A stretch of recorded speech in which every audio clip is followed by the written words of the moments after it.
안녕하십니까. 계속해서 대구에서 전해드리겠습니다. 북상 중인 제8호 태풍 프란시스코 영향으로 대구와 경북에도 비가 내리고 있습니다. 오후 들어서 대구와 경북, 포항, 경주, 청도 등 경북 남서 내륙과 동해안에 비가 내리기 시작해서 2mm 미만의 강수량을 기록하고 있습니다. 대구지방기상청은 밤부터 대구와 경북이 태풍 영향권에 들면서 동해안을 중심으로 내일 오후까지 50에서 150mm의 집중호우와 강한 바람이 예상된다며 주의를 당부했습니다. 한편 태풍의 영향으로 폭염이 다소 누그러져 낮 최고 기온은 의성이 32.2도, 영주 31.8도, 문경 31.3도, 대구 30.6도 등으로 나타났습니다. 한편 대구시와 경상북도는 태풍 북상에 대비해서 비상근무에 들어갔습니다. 이 대구시와 경상북도는 31개 구군과 함께 태풍으로 인명피해가 생기지 않도록 공사장 위험 요인을 없애고 펌프장 점검과 등산객 입산 통제 등 대비에 나섰습니다. 대구소방안전본부는 피해 예상 지역에 대한 순찰을 강화하고 긴급구조통제단을 가동하는 한편 유관기관과 공조체제를 강화해서 피해를 최소화하는 데 소방력을 집중하기로 했습니다. 지난달 태풍 다나스 때는 인명피해가 발생하지 않았고 배수 등으로 13건의 소방활동이 있었습니다. 일본의 백색 국가 제외 조치에 대한 범정부 차원의 대책이 윤곽을 드러내면서 경상북도 역시 8월 추경에 관련 예산을 긴급 편성하기로 했습니다. 홍석중 기자입니다. 경상북도가 추경을 준비하고 있는 일본 보복조치 대응 사업은 총 5가지입니다. 먼저 일본의 수입 제한으로 기업 피해가 현실화되면 긴급 운영자금과 이자를 최대 1,000억 원까지 지원합니다. 또 수입선을 일본 이외의 국가로 변경할 경우 물류비와 해외 개척 활동비가 추가 지원됩니다. 특히 정부 추경에 일부 반영된 핵심 소재 국산화 연구 과제에 적극 참여하고 경북 지역의 기술 수요를 반영한 별도의 연구 용역도 진행하기로 했습니다. 경북 기업이 일본 수출 규제로 피해를 입을 경우에 최우선적으로 지원을 하고 또 핵심 부품 소재 분야의 기술 자립화와 정부 개발 사업에 참여할 수 있는 예산을 우선적으로 편성해서 지원할 계획입니다. 앞서 정부는 일본 무역 보복 조치가 지역 경제의 활력까지 떨어뜨릴 수 있다고 보고 정부 추경에 대한 지방정부의 신속한 대응 추경을 주문하기도 했습니다. 이에 따라 경상북도는 보복 조치 대응 예산을 포함해 약 350억 원 규모의 8월 추경안을 놓고 도의회와 협의에 들어갔습니다. 이번 추경안이 통과되면 정부 추경에서 확보한 국비 3천억 원에 시군비 매칭을 더해 약 4천억 원의 돈이 경북에 추가로 풀릴 예정입니다. 한편 경상북도는 의성의 세포배양 물질 양산 사업, 또 영주의 베어링 클러스터 사업 등 주요 소재 관련 프로젝트를 정부의 부품 소재 국산화 대책에 추가로 포함시켜서 사업 속도를 높이기로 했습니다.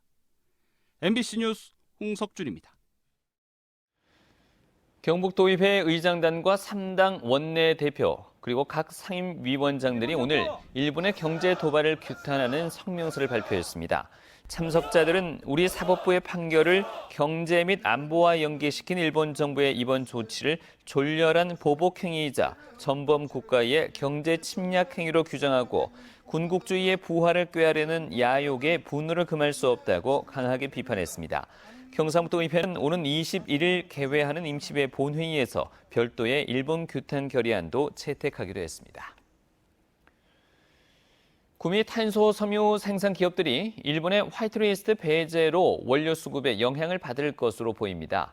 이 구미 상공회의소에 따르면 구미 국가사안단의 탄소 섬유 관련 기업은 일본 도레이사의 자회사나 협력사 등 50여 개로 탄소 섬유 주 원료 재고가 3개월치 정도 남아 있습니다.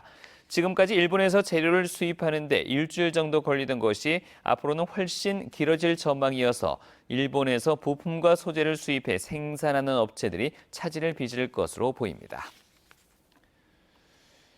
영조댐에 이어서 안동호 주변에도 짙고 넓은 녹조 현상이 나타났습니다.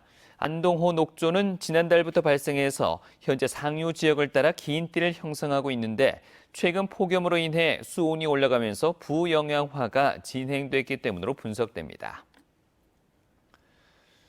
환경 문제를 해결하는 데 정부 추경 예산이 많이 배정됐습니다.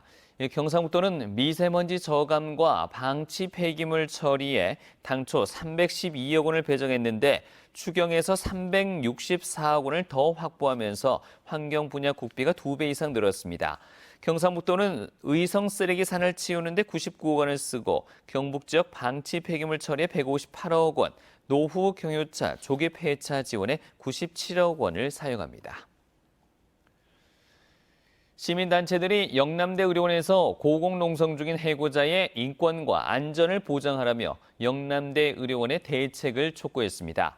인권운동연대 등 5개 시민단체는 살인적인 폭염에 2명의 해고자는 식사도 제대로 할 수 없는 상황이라며 최소한의 인권과 존엄성이 보장될 수 있도록 물과 전기를 공급하라고 요구했습니다.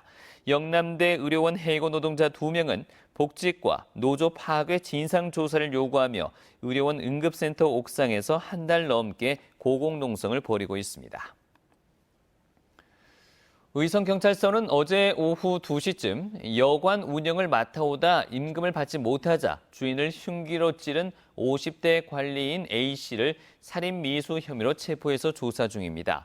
A씨는 여관 주인이 지난 5월부터 석 달간 임금 1,300만 원을 주지 않자 말싸움을 벌이다 흉기로 여관 주인의 복부를 찔러 중상을 입힌 혐의를 받고 있습니다. 영풍 석포재련소 환경오염 및 주민건강피해 공동대책위와 민변 등으로 구성된 법률대응단은 영풍 석포재련소를 물환경보존법과 지하수법 위반 혐의로 대구지검에 고발했습니다. 이들은 환경부 특별점검에서 영풍 석포재련소가 무허가 지하수 관정 개발과 폐수 배출 시설의 부적정 운영 등으로 6가지 환경법령을 위반했다며 형사처벌이 불가피하다고 주장했습니다. 대구 경북 여성단체 연합과 한국한부모연합은 이 여성 가장들에게 지속적 만남을 요구한 대구 동구청 공무원을 파면하라고 촉구했습니다. 시민단체들은 공무원이 업무상 알게 된 민원인에게 만남을 요구한 것은 개인정보 보호법을 위반한 것이고 사회경제적으로 취약한 한부모 여성을 대상으로 한 악질적인 행위라고 주장했습니다. 이상으로 MBC 뉴스를 마치겠습니다. 고맙습니다.